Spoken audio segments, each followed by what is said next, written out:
Welcome to Sunil Chemistry Zone.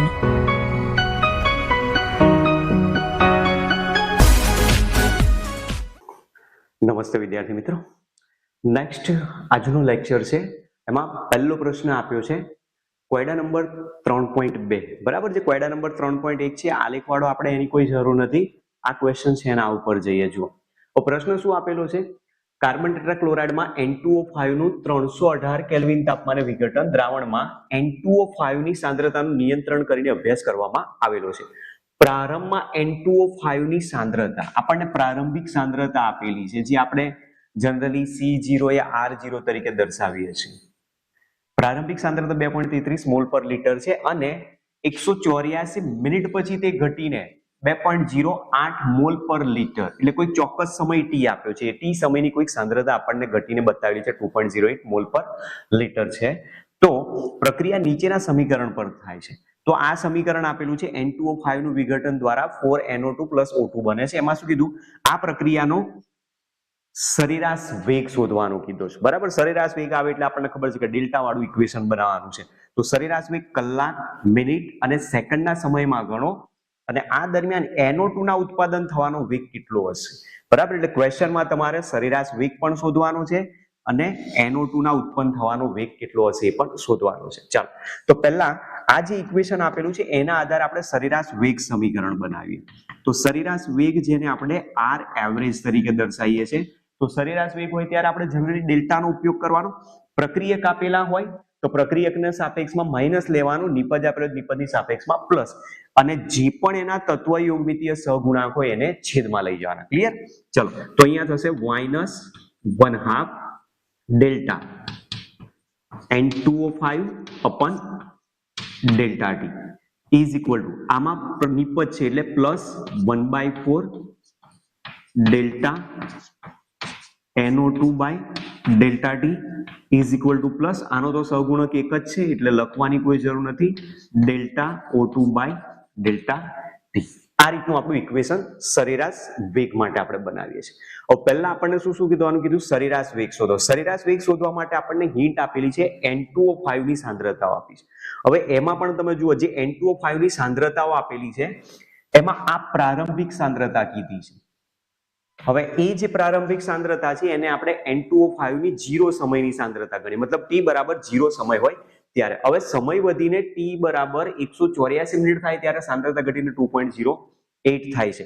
તો આપણે એના આધારે સરેરાશ વેગ શોધીએ તો ઇક્વેશન આ રીતે બનશે, R average is equal two -1/2, અને અહીંયા કૌંસમાં હું બતાવું છું N2O5 ની જે સાંદ્રતા છે એને 0 સમયની સાંદ્રતા અને અંતિમ સમયની સાંદ્રતા. આપણે શું કરીએ છીએ, જનરલી અંતિમમાંથી પ્રારંભિક બાદ કરીએ છીએ. અંતિમ સાંદ્રતા છે એને હું દર્શાવીશ N2O5 at T time minus N2O5 at 0 time.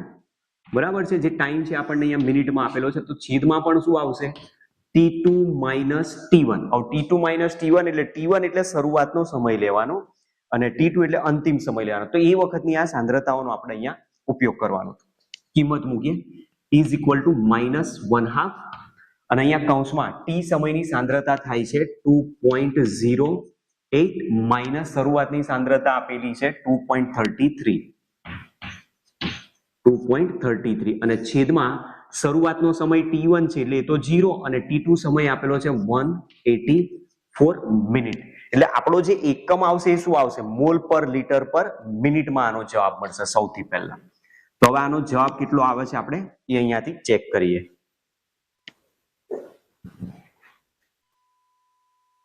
2.08 minus 2.33 ભાગ્યા 184 અને એના ભાગાકારમાં આવશે 2, એટલે વેલ્યુ મળશે 0.000679.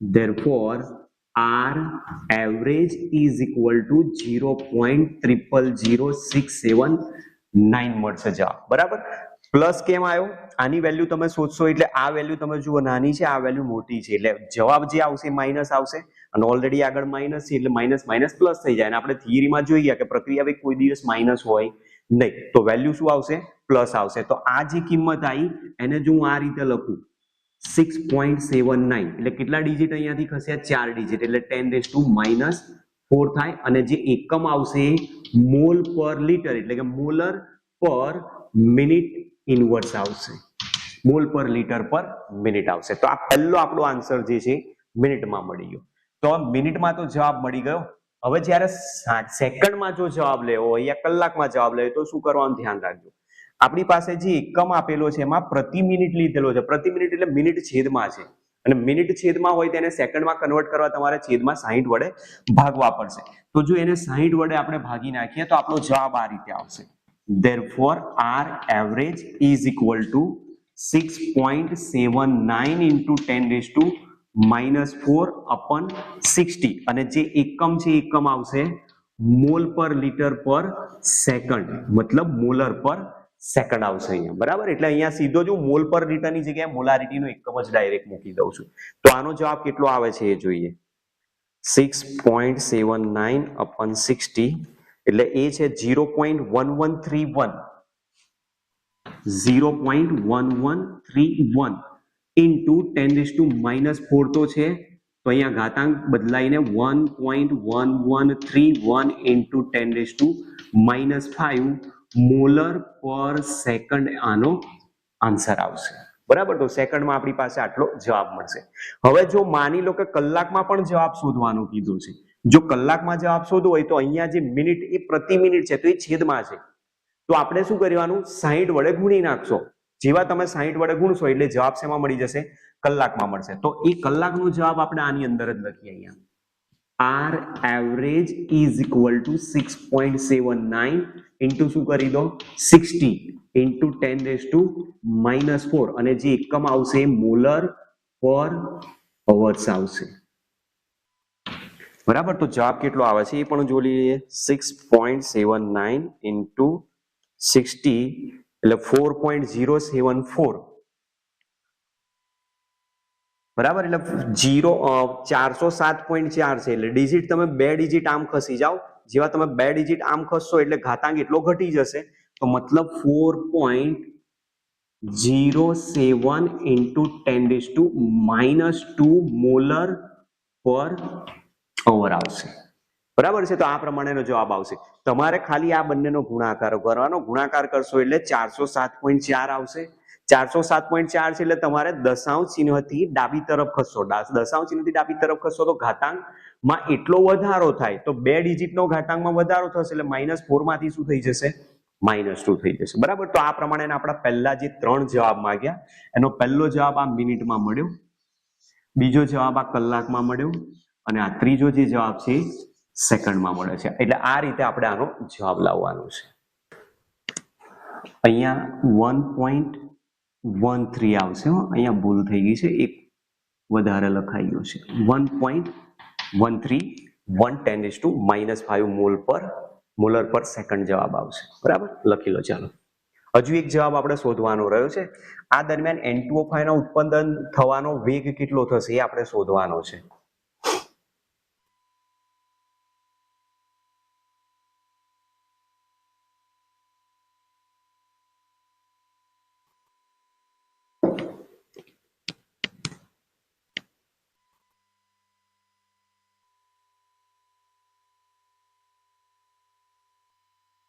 હેલો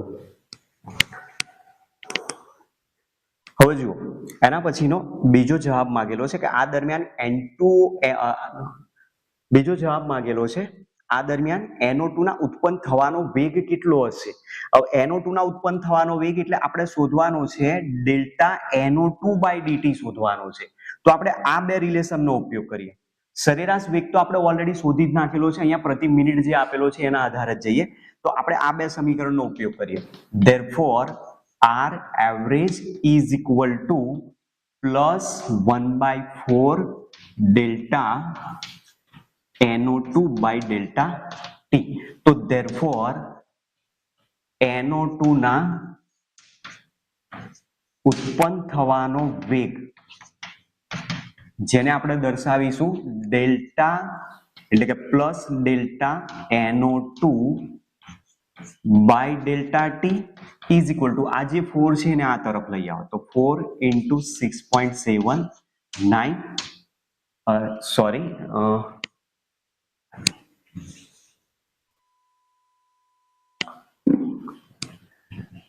તો આ 4 ને આ બાજુ લઈ આવો 4 into r એવરેજ. હવે આર એવરેજ આપણે શોધી જ નાખેલા છે, તમે ત્રણમાંથી કોઈ બી લઈ શકો છો, આમાંથી જવાબ તો સેમ આવવાનો જ છે આપણી પાસે, પણ ધ્યાન એ રાખવાનું કે આપણે ડેટા જે મિનિટમાં આપેલો છે તો આપણે મિનિટનો જ ઉપયોગ કરીને જાઓ. તો કિંમત અહીંયા મૂકીશું 4 into 6.79 into 10⁻⁻⁴ મોલર પર મિનિટ ઇઝ ઇક્વલ ટુ કેટલા આવે છે જોઈએ. 4 into 6.79 જેનો જવાબ આવે છે 27.16 into 10⁻⁻⁴. દશાંશ ચિહ્નથી એક ડિજિટ આ તરફ ખસી જાઓ તો 2.716 થશે, તો ઘાતાંકમાં એકનો ઘટાડો થઈ જાય તો -3 થશે અને એકમ આવશે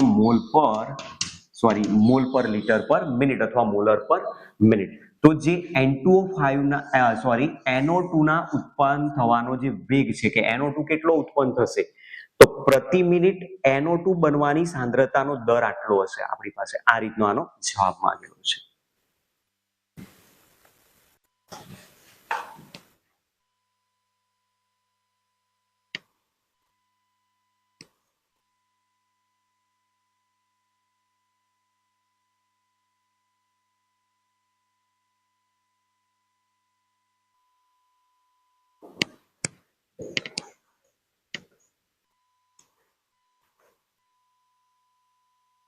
નેક્સ્ટ કોયડા નંબર 3.3 આપ્યો છે. હવે એમાં શું કીધું છે, પ્રક્રિયાઓ જેની વેગ અભિવ્યક્તિ, એમાં બે અલગ અલગ વેગ અભિવ્યક્તિ આપી છે. એમાં એ છે કોઈ પ્રક્રિયાનો વેગ સમીકરણ આપ્યો છે વિકલન વેગ નિયમ તરીકે. તો વેગ નિયમ આપ્યો છે, વેગ is equal two k concentration of a⁻½ concentration of b⁻3/2 અને બીજો છે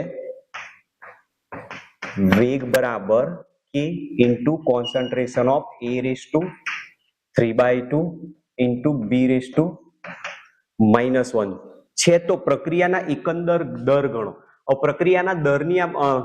પ્રક્રિયાનો એકંદર ક્રમ ગણો એવું કીધું છે. તો પ્રક્રિયા ક્રમ જ્યારે શોધવાનો હોય તો પ્રક્રિયા ક્રમ આપણે જે વેગ સમીકરણ લીધો છે એમાં જે પ્રક્રિયકોની સાંદ્રતાનો ઘાતાંક દર્શાવેલો છે એનો આપણે શું કરતા હોઈએ છીએ, સરવાળો. તો સરવાળો એ n બરાબર મળે તો n ની વેલ્યુ અહીંયા 1/2 +3/2 ઇઝ ઇક્વલ ટુ 2 લસા લઈ લો તો અંશમાં 4 થઈ જશે, 4/2 મતલબ પ્રક્રિયા કયા ક્રમની બતાવે છે, દ્વિતીય ક્રમની બતાવે છે. તો મતલબ આપેલી પ્રક્રિયા દ્વિતીય ક્રમની છે એવું આપણે કહી શકીએ છીએ. ચલો એ પ્રમાણે બીજું, એમાં n નું મૂલ્ય ઘાતાંકોનો સરવાળો કરીએ તો 3/2 અને અહીંયા છે -1 ઇઝ ઇક્વલ ટુ 2 લસા લઈ લો તો 3 - 2/2 ઇઝ ઇક્વલ ટુ 1/2. એનો મતલબ કે પ્રક્રિયા 0.5 ક્રમની બતાવે છે. બરાબર, એટલે અડધો ક્રમ દર્શાવે છે પ્રક્રિયાનો એવું કહી શકાય. ધેરફોર પ્રક્રિયાનો ક્રમ અથવા પ્રક્રિયા 0.5 એટલે કે અડધો ક્રમની છે. બરાબર, એટલે આ રીતનો આપણને પહેલો ક્વેશ્ચન આપેલો છે. ચલો ત્યાર પછીનો નેક્સ્ટ કોયડા નંબર 3.4.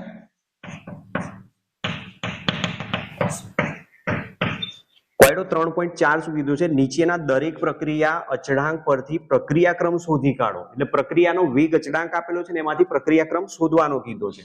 એમાં પહેલો પોઈન્ટ છે કે k is equal two 2.3 into 10⁻⁻5 litre પર મોલ પર સેકન્ડ. અને બીજો આપ્યો છે k is equal two 3 into 10⁻⁴ second inverse.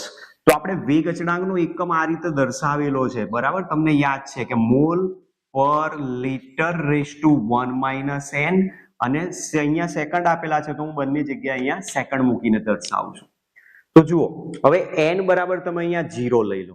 n બરાબર 0 લેશો એટલે ઘાતાંક અહીંયા 1 થઈ જશે તો મોલ પર લીટર પર સેકન્ડ આવશે તો એ શૂન્ય ક્રમની પ્રક્રિયા બતાવે. n બરાબર 0 લઈ લો, 1 લઈ લો, 1 લેશો એટલે ઘાતાંક 0 થઈ જશે, તો વેલ્યુ આખી 1 થઈ જશે, તો મતલબ સેકન્ડ ઇનવર્સ આવતી પ્રથમ ક્રમ દર્શાવે. n ઇઝ ઇક્વલ ટુ અહીંયા 2 લઈ લો, n ઇઝ ઇક્વલ ટુ 2 લેશો તો ઘાતાંક -1 થશે, અને જો ઘાતાંક -1 થાય તો મોલ પર litre is to -1 second inverse થાય, તો આને ઉલટાવી દો, તો લીટર પર મોલ એટલે કે મોલ ઇનવર્સ સેકન્ડ ઇનવર્સ. તો આ આપણી પાસે જે બતાવ્યું છે એ ક્યારે બને છે, n બરાબર 2 લઈએ છે ત્યારે. અને n બરાબર 2 લઈએ તો એનો મતલબ પ્રક્રિયાનો જે વેગ અચળાંક આપેલો છે એ કયા ક્રમની પ્રક્રિયા માટેનો વેગ અચળાંક છે, દ્વિતીય ક્રમ. તો આપણે અહીંયા કહી શકીએ therefore પ્રક્રિયા દ્વિતીય ક્રમ દર્શાવે છે. બરાબર, પણ શેના આધારે કીધું, એનો વેગ અચળાંકનો જે એકમ છે એમાં આપણે કિંમત મૂકતા ગયા એના આધારે. હવે જે n આપેલા છે એ n બરાબર તમે જેવો 1 લઈ લેશો એટલે આખું પદ અહીંયા 1 થઈ જશે, તો બાકી શું રહી ગયો, સેકન્ડ ઇનવર્સ. તો મતલબ જે સેકન્ડ ઇનવર્સ છે કયા ક્રમની પ્રક્રિયા માટે છે, પ્રથમ ક્રમની પ્રક્રિયા દર્શાવે. તો જુઓ આ તો બધા ક્વેશ્ચનમાં કઈ છે નહીં, આ તો તમે જાતે પણ સમજીને ગણી શકો એવા છે, આમાં કઈ નવું આપેલું નથી. જ્યાં નવું હોય એને તમે ખાસ ધ્યાન રાખજો. ચલો એના પછીના કોયડા ઉપર જઈએ.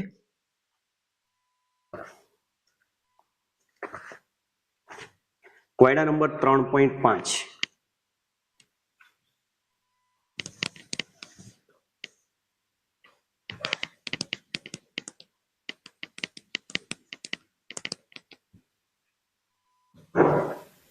કોયડા નંબર 3.5. હવે એમાં પ્રશ્ન શું કીધો છે, નીચેની પ્રથમ ક્રમની પ્રક્રિયાને અનુસરતી પ્રક્રિયા માટે. પ્રથમ ક્રમની પ્રક્રિયા જે આપી છે આ આવી છે આપણને. અહીં N2O5 gas gives 2NO2 gas plus 1/2 O2 gas છે.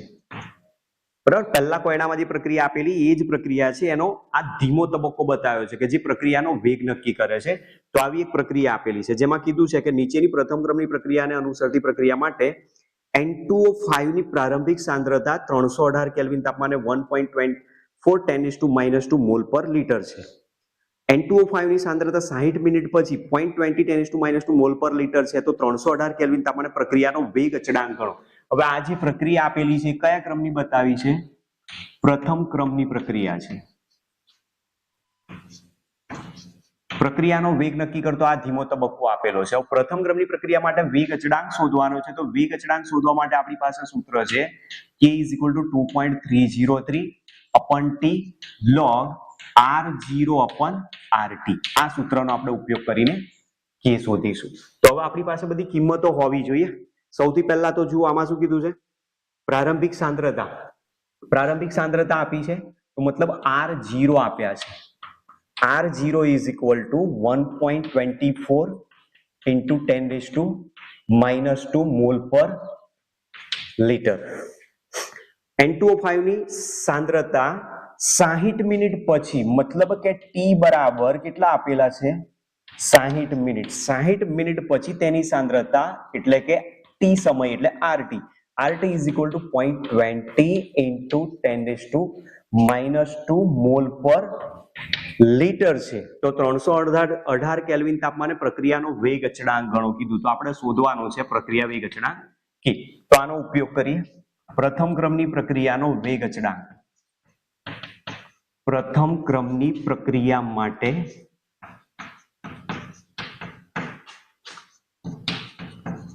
વેગ અચળાંક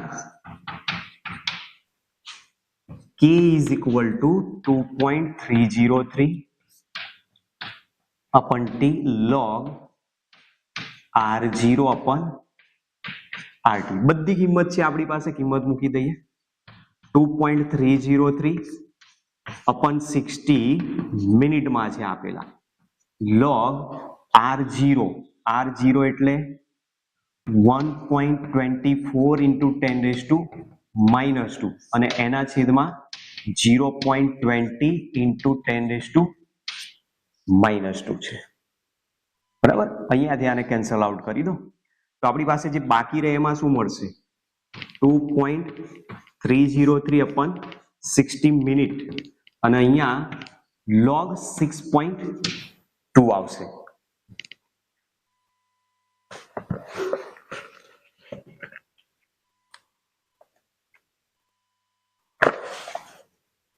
ચાલો તો પહેલા ચેક કરી લો 1.24 અપોન 0.20 એટલે 6.2 બરાબર છે. હવે એનો લોગ શોધવો છે તો લોગ શોધવા માટેની ફોર્મ્યુલા શું છે?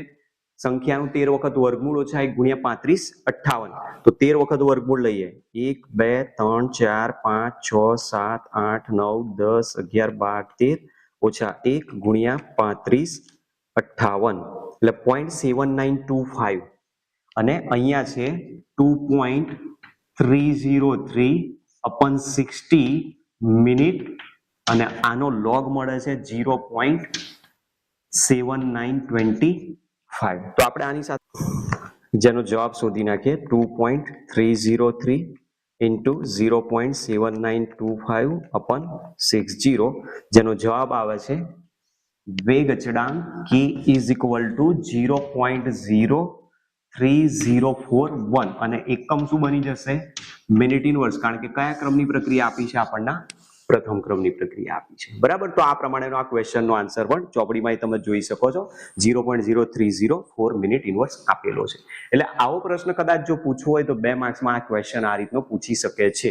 ઘણી વખતે ક્યારેક તમે પેપર સોલ્યુશન કરશો ને તે પેપર સોલ્યુશનમાં તમને આ પ્રકારના ક્વેશ્ચન બી જોવા મળશે. હા, પેપર સોલ્યુશન કરવાનું બેનિફિટ એક એ છે કે દરેક પેપરની અંદર તમે ઓછામાં ઓછા 5 પેપર સોલ્વ કરશો તેમાં 5માં જે ક્વેશ્ચન પૂછેલા હશે બધા અલગ અલગ હશે. તો એ દરેક ક્વેશ્ચન તમે તૈયાર કરી શકશો તો એકદમ ઇઝીલી ક્વેશ્ચનનો આન્સર પણ તમને યાદ રહી શકે છે. બરાબર, તો આ પ્રમાણેનો જે કોયડા નંબર 3.5 હતો અહીંયા પૂર્ણ થાય છે. મળીએ તો હવે પછીના નેક્સ્ટ વિડિયો લેક્ચરમાં. Thanks to all.